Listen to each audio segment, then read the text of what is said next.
All right, welcome into it, everyone. It's Donovan and Dino on this Monday night with Jimmy Donovan. I'm Dave DeNatale. Lots to get into.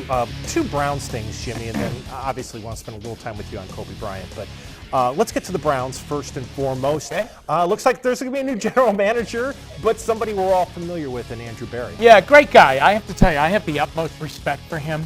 And I know there's a lot of people who are kind of wondering about this. And I understand that because he's never been a general manager before. But as far as, is this guy going to work hard? He's going to work really hard. Does he have a huge ego? No, he has no ego. He just really doesn't want the spotlight on him. He just wants to do his job, and he wants to do it at the best level that he can possibly do it. And does he speak the same language as they speak right now? Absolutely. And that comes from the first time he was here. The thing I admired most about him was that he remained 1 year when they were not in vogue. Right. John Dorsey was here, Elliott Wolf, Alonzo Highsmith, the last two are still here, but they were running the show, and Andrew Berry was kind of stuck here at that point, but he just did his job. He was 100% helping them with whatever project they gave to him. He went to Philadelphia this past year to work with Howie Roseman. I would imagine, knowing Andrew, he soaked up as much as he could from a very well-run organization because of Howie Roseman, and the Eagles do it the right way. I think the sky's the limit for him. I root for him. He is a classy, he's a 1 AA guy. With the only concern that I think fans have is, on the surface, it feels like an arranged marriage and not maybe something that was natural, a natural partnership with Kevin Stefanski and Andrew Berry. But given what you've just said, your impressions of being around Andrew Berry for a couple of years, and I think given to what I think we all kind of have taken away early on here from Kevin Stefanski, I think this could work. I really do with these two. Well, they do know each other. I mean, they sat for 18 hours with each other because he interviewed him twice. When Kevin Stefanski, when Freddie got the job, Stefanski was obviously, the 1A, 1B candidate. You pick whatever it was. And, I mean, they met twice, and they met for 8-9 hours each time. So, I mean, in that period of time, they know each other very, very well. So he was well vetted, and he was well vetted, Stefanski, I'm speaking of, by Andrew Berry. He's the guy that really went out and found him and brought him to DePodesta and the Haslams and John Dorsey, for that matter. So I think that they knew that they were on the same page there, which brings up George Paton. What happened there? And I think we should probably talk about that. Paton was the guy that Stefanski really knew because they had spent 13 years together inside the Vikings organization. And because Kevin Stefanski had worked at every level, from assistant to the head coach to offensive coordinator, and a lot of other rungs on the ladder that he went up, he really got to know Paton. So I'm sure he was really comfortable with him. But I don't think this is, it was going to be an arranged marriage no matter what was going to happen. Exactly. I think he knows Andrew Berry. I think he got to know him well a year ago. So I think there was a comfort factor there. I also think Kevin knew that Andrew was a fan. And that, and that Paul DePodesta obviously was a big fan and put him at the top of the list when they brought him back. The bottom line is, I have to just say this. He is a brilliant guy. He's going to work really hard at it. I hope he succeeds at it. For all of us, and for him, because he's really that diligent. One of the probably the first things that is going to be on Andrew Berry's plate when this all becomes official. It's supposed to be officially official tomorrow, and then at some point here we'll hear from Andrew Berry. I think that's next week after the Super Bowl. Yeah, after the Super Bowl's done. What to do with Kareem Hunt now that we've kind of had a sense of what happened with the dash cam that we saw today from Rocky River. None of it was good. None of it was good. No, and it's amazing how a story can change. So when that came out last Friday, and it had happened Tuesday before, I believe, on I-90, when he was pulled over by the Rocky River police. I mean, it was a traffic stop. He was speeding. There was a smell of marijuana in the car, and the officer let him go. And it seemed as though it was a traffic violation, one that he wasn't even going to have to appear in court for. And, there was a little concern because of this technicality. If he's in the substance abuse program, and I don't know that he is or isn't. Correct. But if he is in the substance abuse program, that's a problem. Okay, the fact that marijuana was in the car and that he was pulled over for speeding and there was marijuana in the automobile, whether it's his or not, he was around it. And, that can be considered and construed a violation under the policy. And, of course, he's already been an offender in that to the highest degree with the suspension because of the incident at the 9. So that was one problem. And then how are the Browns going to handle it?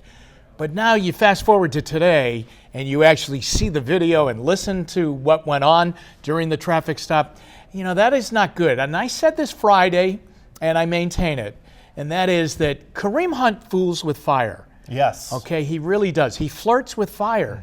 And, when he is inside the Browns bubble, practice, training camp, OTAs, off-season conditioning program, he's fine. When he is allowed to go out and do his own thing, problems arise. But the problem is, problems keep arising. And Dino, I don't know what's going to happen here, but I don't think that video is good for him. Just what you just described, who it reminds me of? Josh Gordon. Yeah. Once you're out of to Exactly. the point where the team is watching you every day and you're on 100% football mentality, life is good. Do I understand that he says, hey, listen, I should be playing in the Super Bowl? Yeah, but there's a reason you're not playing in the Super Bowl because of what happened here at the 9, another video that came out that was awful, right? And then, what happens after that? I really think the Browns have to take a look at this thing. And as magical as the Chubb-Kareem Hunt backfield looks, you keep putting up with this, and it's a problem. That football team last year was 6-10 and should have been 10-6. Correct. Okay, and I'm not saying it's Kareem Hunt's fault, but remember, they had to wait 8 games for him. That's right. Because of a past sin. They have to really weigh out a number of things. OBJ, Yes. Kareem Hunt, never mind football things. Right. Never mind, can we get a left tackle, a right tackle, and all of that? Can we put an effective defense out on the field? Can we get Baker Mayfield going? All of that, okay? Those are football things. These other things have to be taken care of, or you're going to be 6-10 again. Right, because as we saw in this past season, the non-football things affect your ability to play football. Absolutely. Yeah, you have to always wonder about the level of total concentration that the Browns had as a team because of what went on Monday through Saturday and how that affected them on Sundays. Yep. Finally, Jimmy, as we wrap up here on this Monday, horrible weekend in terms of what happened yesterday with the death of Kobe Bryant and his daughter and the helicopter crash. And it's I think every generation has, when a tragedy like this happens, we remember, where we were when Roberto Clemente's plane went down or Thurman Munson's plane went down or what have you. Right. Kobe Bryant, because he played for so long and played at such a high level and touched so many people, the impact is beyond sports. Oh, it's, he is global. Yeah. He is iconic and he's global. And, he's one of these rare athletes that is recognized by one name. Yeah. There's Michael, there's Kobe, there's Magic, there's Tiger. Yep. Brady. You might, Brady, and you might throw Serena in, something like that. He's, he was just an incredible player because, and I know he was just unbelievably competitive, unbelievably competitive. And there's a sameness to all of those names I mentioned. Yeah. Those guys are tough on their teammates. Yeah. They want to win everything, whether it's a game or a session in practice. That's right. They want to win everything. Or, a card game in a locker room or on a plane. They want to win it. LeBron certainly, was tough on teammates and tough, super competitive. And that's got to be something that you really, that's very rare to the degree that these guys are. But he was a global talent. And yesterday was really kind of a blah sports day. Yeah. The Pro Bowl. Yeah. So the week before the Super Bowl. I think we had taped figure skating on. Yes. You had a lot of bad college basketball games on. CBS had golf on. Yeah. Okay. And it was this blah sports day. and then all of a sudden that hits, Right. and you just go, this is unbelievable. And it will be one of those things that you'll always remember, I think, where you were when that happened. You bring up very good examples, as far as Thurman Munson crashing his plane. I mean, I can remember even, the effects around here and certainly in Charlotte. Remember Bobby Phills? Oh, sure. Was road racing after a practice, and Yeah. he got killed in a car accident. These are really tragic things. And of course, the total loss of life. And those Just- people yeah, that were on that multiple helicopter, people, 9 people. unbelievable. Last thing, the Kobe memory on the floor that during his career that stands out to you the most. Well, he was the he was a guy that loved to take the last shot. Yeah. And he always wanted the ball in his hands, always. Yeah. And he was just some of those amazing shots that he hit. It was growing up a Celtic fan in Boston, I can remember him beating the Celtics in Game 7 out at Staples Center, and the Celtics led the whole game, whole night. And Kobe did not have a great game. He did not have a great shooting night.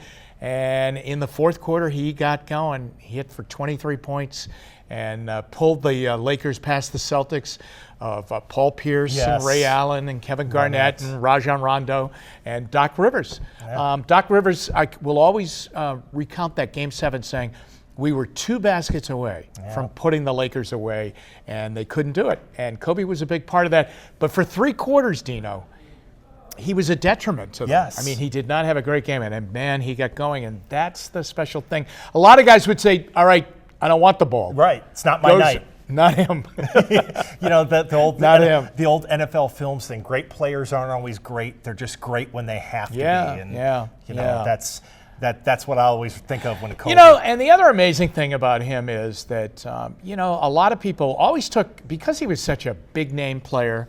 A lot of people, they kind of went after him and said, well, he only won those first 3 because Shaq was with you. And I knew he was driven then to win without Shaq, and then he did. He won a couple without Shaq. They brought in Paul Gasol, and they ended up really putting together. Derek Fisher was there, and they ended up winning a couple without him, and he ends up winning 5. I mean, it's just amazing. And when you think about it, he overcame a torn Achilles tendon and came back and played, and his last game, 60 points. It was unbelievable. And he had 80, what do you have, 81? 81 against the Raptors, It's just, that's the way he was. I can remember him as a teenager in 1997 covering the All-Star weekend here in Cleveland, and it was an amazing weekend because they had the 50 greatest players in the NBA. So, here you had this teenager. And a lot of people predicted greatness for him, but he certainly wasn't great at that point. No. He was really learning the game. In fact, I don't even think he started for the Lakers early in his NBA career. So. But here you were, and you had, you had Chamberlain and Russell, and you had Jerry West, who made the trade for him. He had the 50 greatest players marching through then Gund Arena. And here was this guy wearing number 8 then in his Laker uniform, and he was ticked off that he had scored 31 points in the Futures game and wasn't named the MVP. Because Iverson. Iverson was the MVP in the game. So what did he do? He went out the next night and he won the dunk contest, He was really something. And I can remember talking to him, and he was pretty vocal about, I'm kind of surprised I didn't win the MVP. It's all fun and games, but I want that award. Yeah. The one thing I was always disappointed that the Magic beat the Cavs in that Eastern Conference Finals in 2009, and there was never a LeBron versus Kobe NBA Finals. Right. Yeah, and of course, remember now, going into that series, it was really thought the Cavs would handle Orlando in that series. And the Cavs came out, blew Game 1. Yes. And barely won Game 2. LeBron bailed them out. Yeah, he hit that buzzer shot. And then they went down. It couldn't win in Orlando. Yep. Could not win in Orlando. Yeah. You're right. That would have been something. Because really, the Cleveland history with Kobe is not too much. Yes. Because you played them twice a year, once here, once there. And you never played them in the playoffs. Right. Yeah. Right. And then one All-Star memory. Jimmy, thanks for reflecting on all this. Great stuff. And we will look forward to seeing you again on Donovan and Dino. Thanks for watching, everyone, and have a great night.